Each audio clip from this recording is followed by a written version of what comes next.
The Edgbaston test is currently in India's favour. They are well on course to possibly creating history at this very venue against England on the fifth and final test.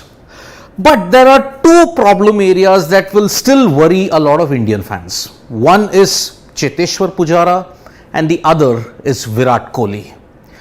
Virat Kohli in particular, now his form has been once again under the subject of immense scrutiny. His century drought has now extended, now with scores of 20 and 11 at Edgbaston. Now he'll have to wait for a couple of more months because now India do not play a test until November. That will be potentially against Bangladesh, 2 away tests. After that they'll play 4 tests against Australia. Now this Edgbaston failure will now put Kohli in a real problem zone. Why is that? Just look at here at the bottom, Virat Kohli now, it is now 954 days since he last scored a test ton. Now with this Edgbaston failure, 20 and 11, it will now be 2 more months, 3 more months before he plays another test match. So unfortunately now, Virat Kohli certified officially will go 1000 days without a test century. November 2019 was the last time he had hit a test century, which was against Bangladesh, the pink ball test. Hopefully, in a cyclical turn and in a strange twist of fate, he could end the streak against Bangladesh. But that is another 2-3 months away. By that time, 1000 days, yes, 1000 days, Virat Kohli will not have scored a test century. Cheteshwar Pujara, on the other hand, 1278 days. His streak has been much more. And considering the fact that Pujara, his records have come much more under the scanner because everybody's been saying, not scored a century, not scored a century. He's contributed 50s, gut-seeded out there, but his streak has actually become longer.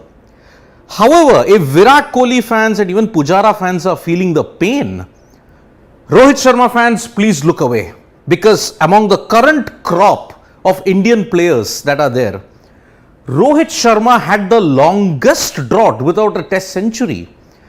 It may sound strange because from 2019 to 2022 he's been doing very well, but it was at the start of his career. After he hit 2 centuries against the West Indies in 2013, for close to 4 years until the Sri Lanka test of 2017, he did not score a ton. He was in and out of the test team as well. Rohit Sharma's 1470 days is the highest in this current Indian team that is there in England.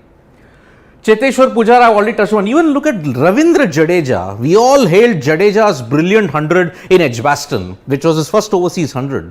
But did you know that even Ravindra Jadeja went close to 1246 days without a test ton? There was a gap when he had scored his first ever century and his 175, there was a good gap of 3 years.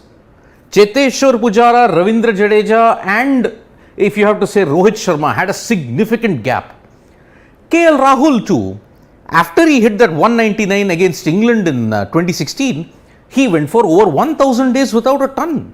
That ton came at the Oval against England, 149, but it took a lot of time from December 2016 till England 2019 September.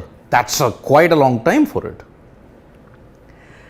However, when you have to look at the gap between 2 test tons, Virat Kohli and Cheteshwar Pujara luckily have not had such a long gap.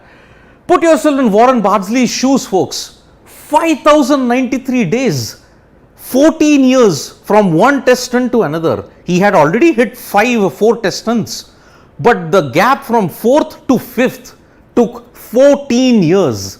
It was not helped by the fact that it was punctuated by World War I, and so he didn't play that much of test cricket for close to 10 years. Syed Mushtaq Ali too, World War II unfortunately interrupted. It took him 12 years to get from 1 century. He had already scored 1. His 2nd century came 12 years later. Who can forget Fawad Alam?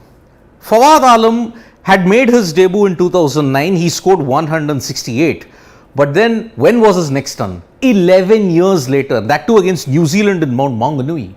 He unfortunately was out for such a long gap despite scoring so well in first class cricket. Frank Woolley and even Upul Taranga. Taranga's one century came against Bangladesh in 2006. 10 years later, had Sri Lanka not played that test against Zimbabwe, he would have not scored a century.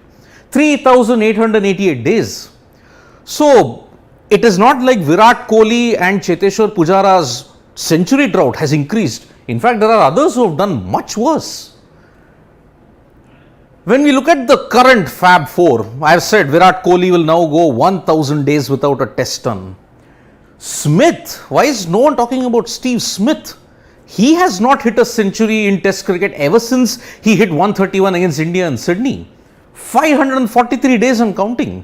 Unless Smith does something exceptional in Gaul, I don't see him breaking that streak.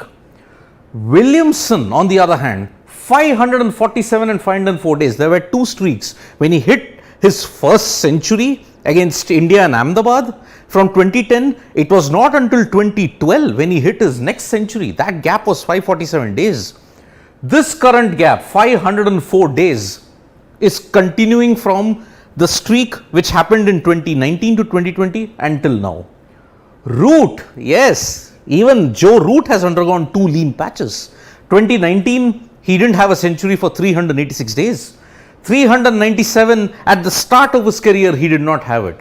But Root's proficiency has been simply brilliant for the fact that when Smith, Williamson and Kohli have not hit a century, in this 3-year period, he has hit 11 test centuries.